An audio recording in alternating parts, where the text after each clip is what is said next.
Nothing has changed. Everything is as it should be. Welcome to another video, everyone. I'm Trevor, and I'm eternally uncool. This channel has, for the most part, been a music channel. I use it as a platform to talk about music I like, share my opinions, and maybe explore some subjects that other music channels I like haven't talked about. But my first love is, and always will be, film. I love movies. Ever since I was a little kid, I wanted to make movies and TV shows. I almost went to school for filmmaking, but something about not being able to get the financial aid and, fun stuff. I look up to filmmakers like Kevin Smith and Wes Anderson and Jordan Peele. I've even been working on my own screenplay for the better part of a year and a half now. Music and movies have always gone together for me. They're the perfect coupling of imagery and sound. If a movie is well acted, well directed, has good cinematography, and a kick-ass soundtrack, that movie is top tier for me. But if the soundtrack or the score sucks, it just kind of ruins the experience. Unless it's a movie like No Country for Old Men where the minimal score sort of adds to the eeriness and the vibe. I'm the kind of person who, when they're out and I'm listening to music on my earbuds or I hear it out in the wild, I imagine that as the soundtrack to my own personal movie. Does anyone else do that?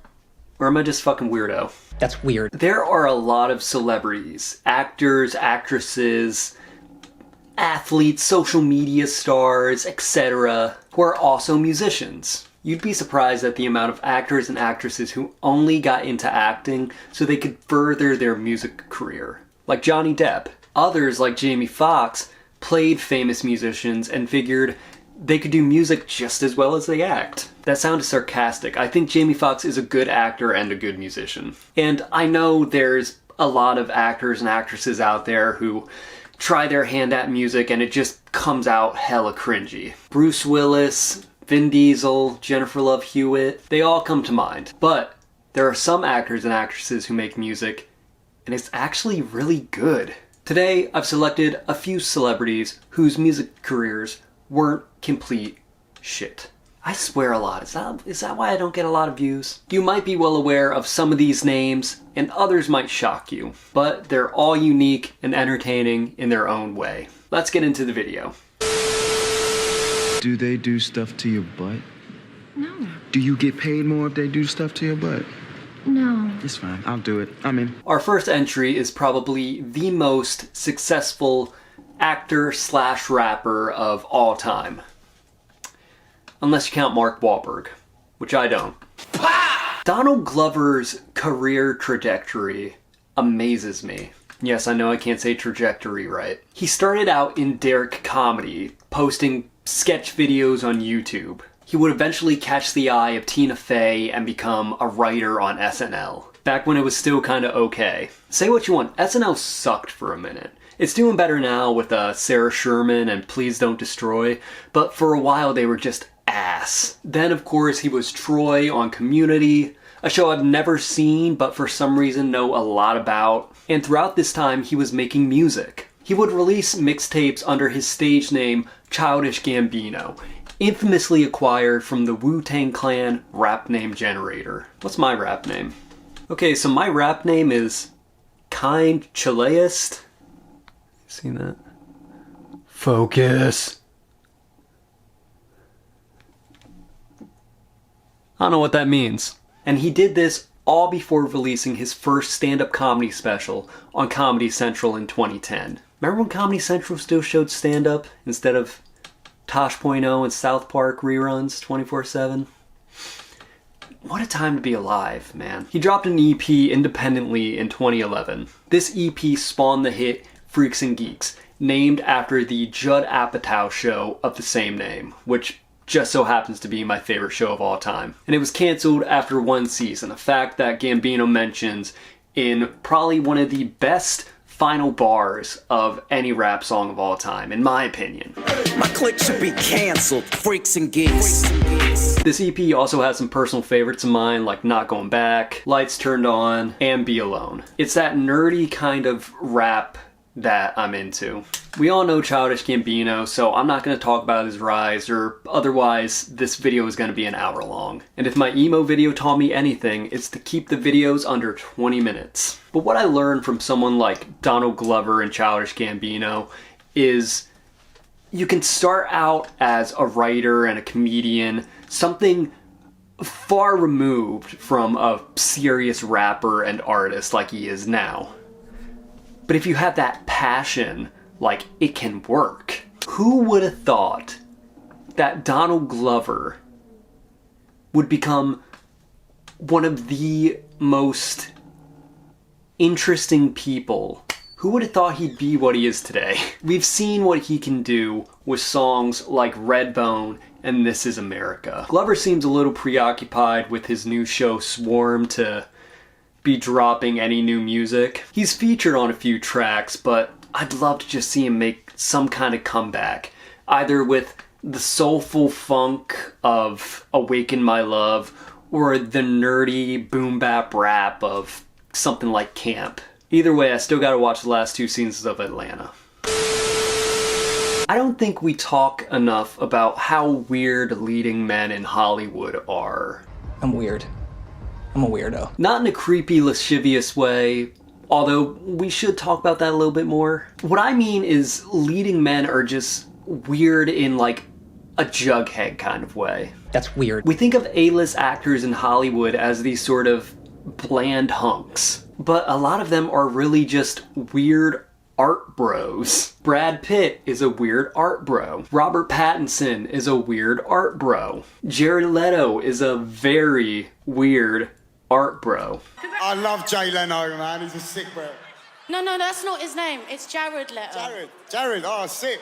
Big ups, man. Yeah, nice. Ryan Gosling is a pretty weird art bro, but he's a little bit more interesting than the others. Shut up! People like to fucking just speed past the roads near my house. Ryan Gosling is a pretty weird art bro. He doesn't take on your typical leading man roles in big budget action movies or romantic comedies. Sure, he's done them, but he's also done weird stuff like Lars and the Real Girl and Only God Forgives. He's worked with artsy directors like Nicholas Winding Refn and Damien Chazelle. He even wrote, produced, and directed his own movie, The Lynchian Nightmare Lost River, which I highly recommend. It's a really cool movie. Really disturbing too. But would you believe that Ryan Gosling has his own darkwave band?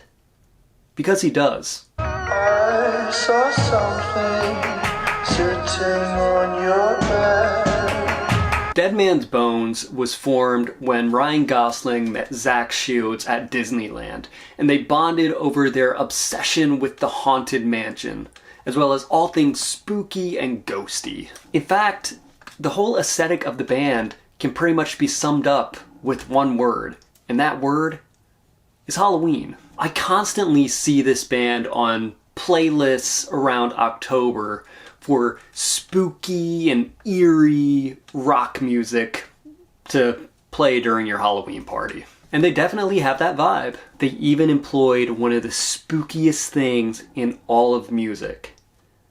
A children's choir. You can't tell me that's not spooky. They only released one album. So far. According to Wikipedia, they're still a band. But I guess they don't record or tour very much because Ryan Gosling is Ryan Gosling. But that album had a pretty big impact. The fact that they collaborated with the children's choir inspired the death metal band Behemoth to do the same on one of their albums. Ryan Gosling inspired Behemoth. If you don't know Behemoth, this is Behemoth. They were also cited as an influence on the British punk band Our Time Down Here, and if you don't know that band, that's okay, I didn't know them either. Until I saw the name Will Gould. Will Gould. Where do I know that name from? Oh! He's the dude from Creeper!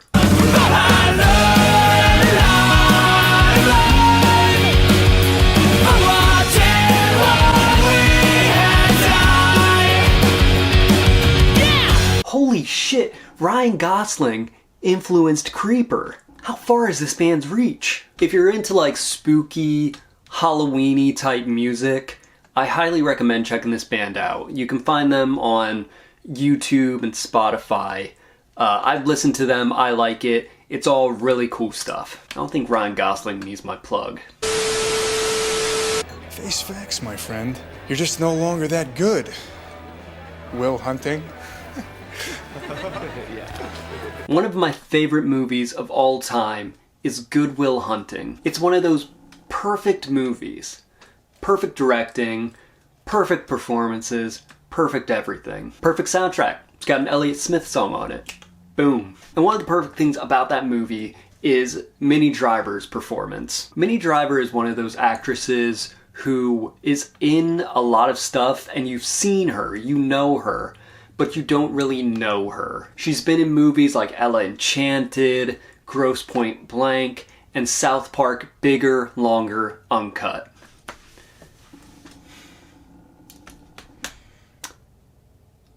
I just realized that title is a dick joke. And I bet you didn't know that she's also a pretty decent singer-songwriter. I wanna lay down with you. I didn't. At least not until like 2 years ago when I came across her on a music list just like this one. There's not really much to say about Minnie Driver's music other than it's just really good adult-oriented singer-songwriter music. It might not be for you if you like your music a little heavier, a little edgier, a little faster. I enjoy it because I was that weird kid who in middle school liked Matt Nathanson, Ben Folds, Ben Lee, Regina Spektor. I was a weird kid. I'm weird. There's no knowing where I'm going. If you, like me, are a huge Stranger Things fan, then you were blown away by Season 4. Not only was it super dark and answered a lot of questions about Eleven's origins and the Upside Down, but it introduced us to great characters like Eddie and Henry Creel, aka One, aka Vecna. Jamie Campbell Bower's performance is so menacing and frightening that you forget he's one of the most beautiful men in the world. But did you know that Jamie Campbell Bower has emo cred? No, really. Jamie Campbell Bower was actually the frontman of a British post-hardcore band called Counterfeit, stylized in all caps like MF Doom. They're not the biggest band in the world, releasing only 1 album and 3 EPs, but in terms of punk and post-hardcore, especially from an actor, it's pretty good. I'm a sucker for good post-hardcore, and Counterfeit delivers. Jamie Campbell Bower is a great singer, and I mean, he has to be. He was a theater kid. Counterfeit isn't anything revolutionary or game-changing, but if you like well-crafted British post-hardcore, check them out. Unfortunately, the band broke up in 2020, but Jamie has released some solo material. If you were on TikTok around the time Stranger Things Season 4 came out, then you definitely heard his song I Am, because it went pretty viral. I'm an omen, I'm a showman, I'm the holy lord before the devil comes for you. His solo stuff is pretty cool too. It's got an edge to it. If you're a fan of dark pop and alternative music, you'll definitely find something to like about his solo material. I am the bird. That's the last one. I thought I had way more people on this list. Are you going to check out any of these projects?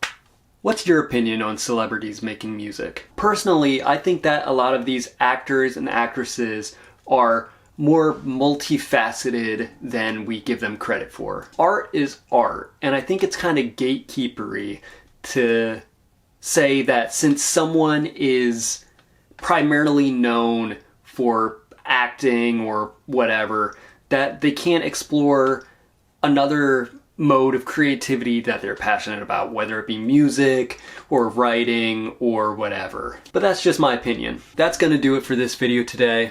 I hope you enjoyed it. I wanted to try something a little different from the pop punk and emo that I've been talking about for the last couple of videos. I love that kind of music and subculture, but I want to branch out and try different things. That's me branching out. If you did enjoy this video, I recommend hitting the like button and subscribing to my channel. I upload videos about music and music culture and anything that interests me once a week, except for that 2-week period where I didn't upload a video, but we're not going to talk about that. Also, share this video with everyone in your life. Just bombard them with it. Friends, family, coworkers, cat, dog. I'm trying to get to 100 subscribers by summertime, and sharing this video, liking, commenting, really helps me to reach as many people as possible and achieve that goal. With that, I'm Trevor. Stay uncool. That's the end of the video. Goodbye.